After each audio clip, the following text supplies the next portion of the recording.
Question number 72 में दो list दी हुई है, लिस्ट 1 एंड लिस्ट 2। तो लिस्ट 1 में लिखा हुआ है, उनको हमें मैच करना है एक्चुअली। तो ए दे रखा है separate entity concept, second dual aspect concept, C is money measure concept and D is historical concept. यहाँ पर क्या क्या गिवन है? Past events, accounting equations, business is distinct from its owner, translation of events, transaction in money terms.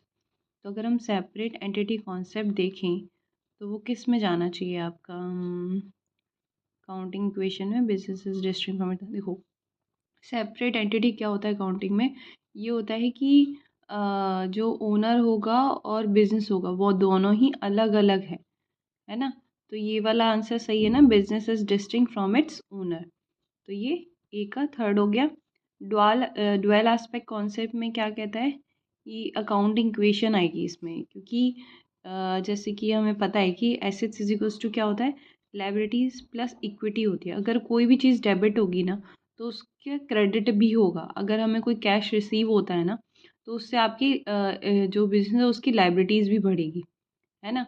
तो ये dwell aspect हो गया आपका। मनी मेजर कॉन्सेप्ट में क्या आ जाएगा आपका? ट्रांसलेशन ऑफ इवेंट्स और ट्रांजेक्शन मनी टर्म्स।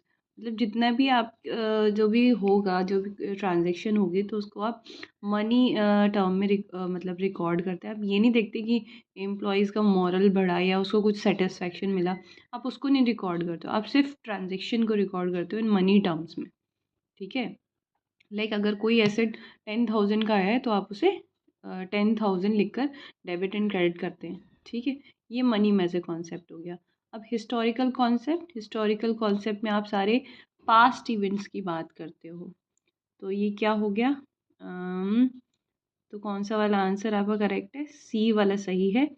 ए का थर्ड है और बी का टू है और सी का 4 है। ठीक है, और डी का फर्स्ट है। Okay, so answer is C.